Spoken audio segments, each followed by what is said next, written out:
आज का हमारा विषय मोनोपोलिस्टिक कंपटीशन है।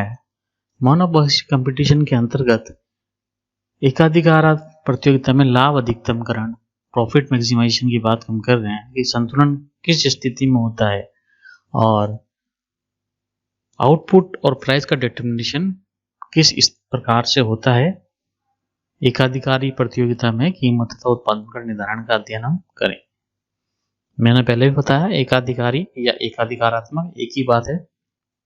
तो हम बात करते हैं कि जो भी फर्म होती है उसका उद्देश्य क्या होता है, लाभ को अधिकतम करना होता है और संतुलन स्थिति होती है जहां MC is equal to MR होता है। तो हम इसको डायरेक्ट यही देखते हैं कि एक फर्म उसी बिंदु या सीमा तक उत्पादन करती है जिस पर सीमांत आय और सीमांत लागत बराबर हो जाती है, नंबर 1। नंबर 2, सीमांत लागत वक्र सीमांत आय वक्र को नीचे से काटती है। जब हम डायग्राम से देखेंगे तो ये ज़्यादा आपको स्पष्ट हो जाएगा कि यहाँ MC is equal to MR होनी चाहिए और MC जो है वो MR को नीचे से काटती ऊपर की ओर जानी चाहिए, वो हमारे संतुलन के बिंदु। तो दो विधियां होती हैं हमारी एकाधिकारी प्रतियोगिता में फर्म के संतुलन का अध्ययन समय की दो अवधियों में किया जाता है। जब भी हम determination of price and output under monopolistic competition करेंगे, चाहे मोनोपोलिस्टिक हो, चाहे मोनोपोली हो, चाहे परफेक्ट हो, सब में हम अल्पकाल और दीर्घकाल दो प्रकार के समय अवधियों को लेते हैं और उनके अंतर्गत हम संतुलन की अवस्था को पढ़ते हैं कि अल्पकाल में किस प्रकार का संतुलन होता है और दीर्घकाल में किस प्रकार का संतुलन होता है।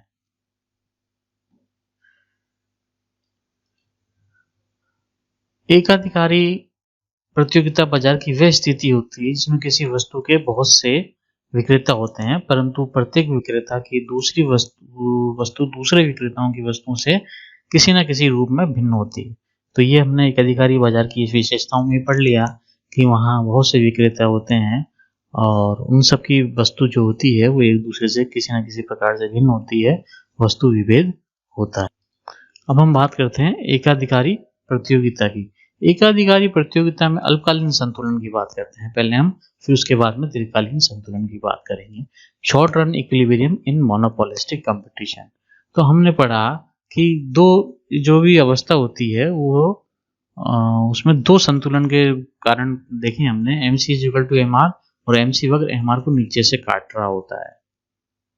और अल्पकाल क्या होता है? अल्पकाल समय की वह अवधि होती है जिसमें मांग बढ़ने पर उत्पादन को केवल परिवर्तनशील साधनों के प्रयोग में वृद्धि करके बढ़ाया जा सकता है। तो केवल क्या हो रहा है, इसमें मांग बढ़ने पर परिवर्तनशील साधन को बढ़ाया जा सकता है। अल्पकाल में जो स्थिर साधन होते हैं हम उनको नहीं बढ़ा सकते हैं क्योंकि अल्पकाल का समय कम होता है। तो उत्पादन के स्थिर साधनों जैसे कि प्लांट, मशीनें, प्लांट, बिल्डिंग आदि को बढ़ाना या कम करने का समय नहीं होता। अल्पकाल में एक फर्म का संतुलन उस अवस्था में होगा जिसमें MC is equal to MR हो और MC वक्र MR वक्र को नीचे से काटता हो। तो ऐसी स्थिति में अल्पकाल में एक फर्म को संतुलन उत्पादन की अवस्था में मिलने वाले लाभ की मात्रा वस्तु की मांग तथा फर्म की कार्यकुशलता पर निर्भर करती है। तो क्या होता है, लाभ की मात्रा किस पर निर्भर, वस्तु की मांग तथा वस्तु की कार्यकुशलता पर निर्भर करती है। तो इस समय की अवधियों को फर्म की तीन स्थिति होती है।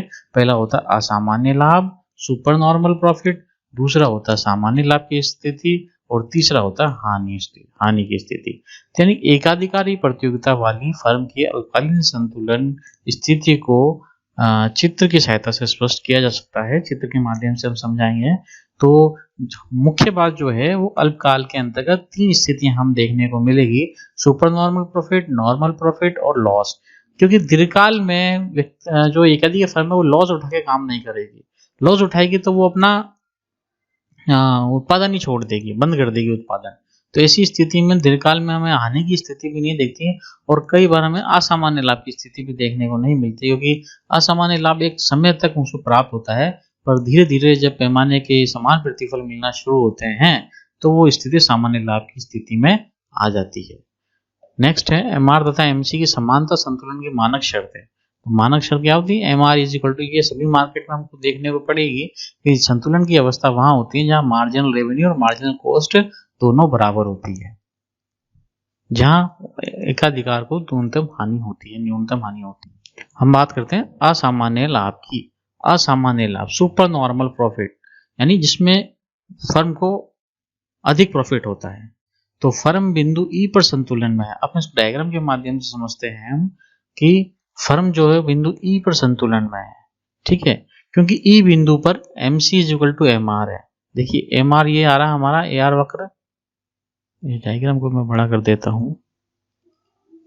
इस डायग्राम के माध्यम से हम समझते हैं, देखिए ये जो कर्व है AR हमारा नीचे की ओर आ रहा है और MR भी हमारा नीचे की ओर आ रहा है। तो इस प्रकार AR MR जो हुआ है वो हमें बताता है एकाधिकारात्मक प्रतियोगिता के बारे में। और OX हमारा एक्स एक्सिस है जिस पर कि हमने उत्पादन को बताया, आउटपुट को दर्शाया है, और Y एक्सिस पे हमने रेवेन्यू और कॉस्ट, आगम और लागत को दर्शाया। आगम हमारी एवरेज रेवेन्यू और मार्जिनल रेवेन्यू, लागत हमारी एवरेज कॉस्ट और मार्जिनल कॉस्ट है। तो संतुलन की अवस्था जैसे कि हमने पूरा थ्योरी में पढ़ा कि संतुलन कहाँ होता है, जहाँ MC is equal to MR होता है। तो इस ई बिंदु पर MC बराबर MR है, MC जो है MR को नीचे से काटती है ऊपर की ओर बढ़ रही है, इस प्रकार से बढ़ती चली जा रही है। तो इस ई बिंदु के बाद आप देखिए कॉस्ट ज्यादा हो गई और रेवेन्यू कम होगा, तो कौन उत्पादन करेगा, कौन सी फर्म ऐसी स्थिति में उत्पादन करेगी जब उसको कॉस्ट ज्यादा देनी पड़े और रेवेन्यू कम मिले। और इससे पहले जो है उसमें रेवेन्यू ज्यादा है कॉस्ट कम है, तो वो उत्पादन बढ़ाती चली जा रही है, और जहां वो दोनों बराबर हो गए वहां संतुलन हो गया। तो इस प्रकार से हमारा उत्पादन का निर्धारण हो जाता है OM। अब आती है बात कीमत के निर्धारण की। तो जहां हमारा उत्पादन का निर्धारण हुआ वहां हमारी संतुलन रेखा हमने ऊपर खींची, और जो कहां टच कर रही है, A बिंदु पे टच कर रही है AR को, और इससे हमारे कीमत का निर्धारण हो गया OP is equal to AM। तो AM कीमत हो गई या OP कीमत हो गई, एक ही बात है। अब हमने देखा कि हमारी एवरेज कॉस्ट कहाँ आ रही है, तो एवरेज कॉस्ट कर्व ये आया हमारा। तो ये जो संतुलन की रेखा है वो B बिंदु पर एवरेज कॉस्ट की रेखा को काटती है। तो B बिंदु में हमारा BM तो क्या हो गया, हमारी एवरेज कॉस्ट हो गई, कॉस्ट कम हो गई, और एवरेज रेवेन्यू क्या आ गया, AM। तो हम इसको दूसरे शब्दों में ये कह सकते हैं OP हमारी हो गई एवरेज कीमत हो गई OP, और जो लागत हुई है वो हमारी OC हो गई है। तो OC लागत है और OP कीमत है, तो हमें फायदा कितने का हो रहा है, PC के बराबर फायदा हो रहा है प्रति इकाई। और कुल लाभ जो हो रहा है वो हो रहा है PABC, जो कि शेडेड एरिया में हमने दर्शाया है। तो इस प्रकार से ये जो एरिया कहलाता है वो सुपर नॉर्मल प्रॉफिट का होगा, ठीक है। तो ये क्योंकि हमारी जो कॉस्ट आ रही है वो कम आ रही है, OC के बराबर आ रही है एवरेज कॉस्ट, और एवरेज रेवेन्यू आ रहा है OP, या कीमत हो गई OP और लागत हो गई OC। तो इतना हमें लाभ मिल रहा है। कुल लागत हमारी आ रही है OCBM, और कुल आगम आ रहा है OPAM। तो कुल आगम में से कुल लागत को घटा दोगे तो कुल लाभ आपको प्राप्त हो जाएगा। तो इस पूरे रेक्टेंगल में से हमने OCBM को घटा देंगे तो CPAB के बराबर हमें सुपर नॉर्मल प्रॉफिट प्राप्त हो जाता है, क्योंकि एवरेज कॉस्ट कम होती है और एवरेज रेवेन्यू ज्यादा होता है। तो ये होगी बात सुपर नॉर्मल प्रॉफिट की। हम इसको डायग्राम के माध्यम से ही समझते हैं, थ्योरेटिकल आप बुक से पढ़ लेना या मैं PDF उपलब्ध करवा दूंगा आपको, और क्योंकि डायग्राम के माध्यम से ही समझना इसको आसान रहेगा। अब हम बात करते हैं सामान्य लाभ की। सामान्य लाभ में क्या स्थिति होती है कि पहले हमारी एवरेज कॉस्ट कम आ रही थी, इसको मैं फिर से थोड़ा समझा देता हूँ। AR MR हमारा एकाधिकारात्मक प्रतियोगिता के कर्व हैं जो नीचे की ओर गिरते हुए हैं।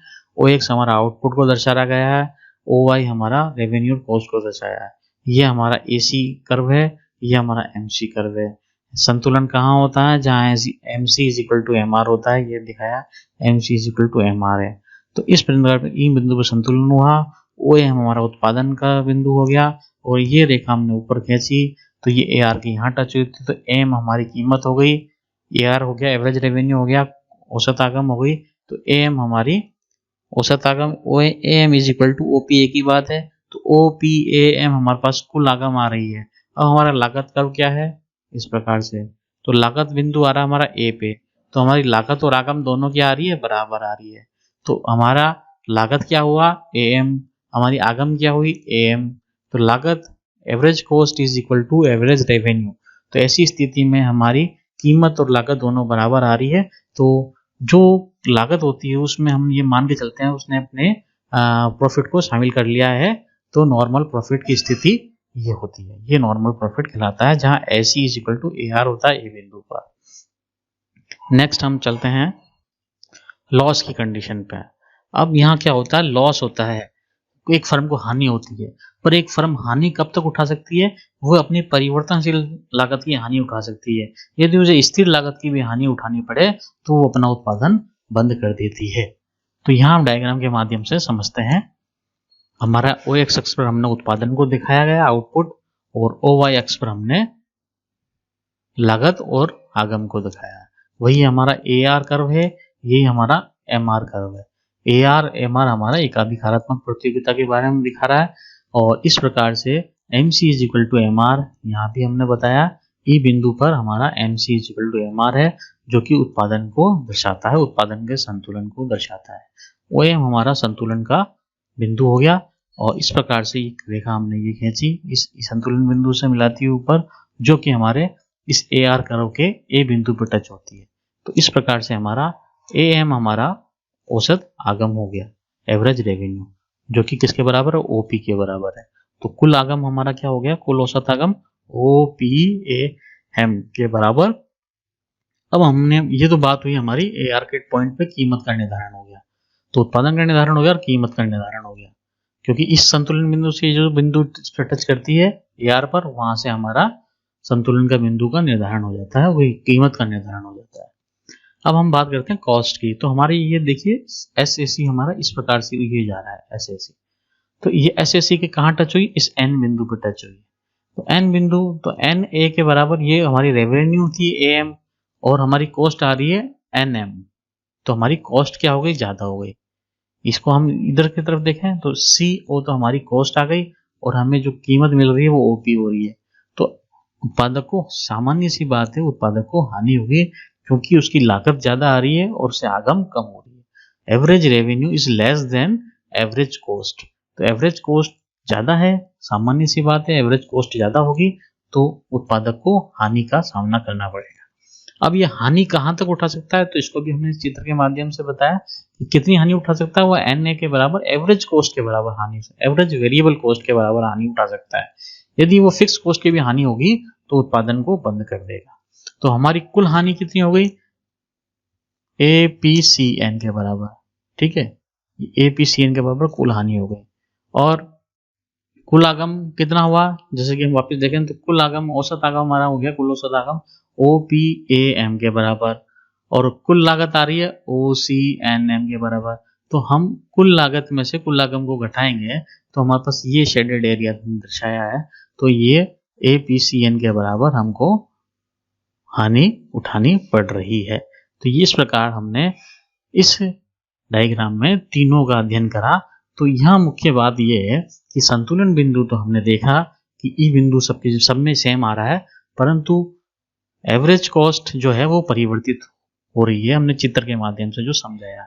तो जब एवरेज कॉस्ट हमारी एवरेज रेवेन्यू से नीचे बनती है, ठीक है, इस प्रकार नीचे जब बनेगी,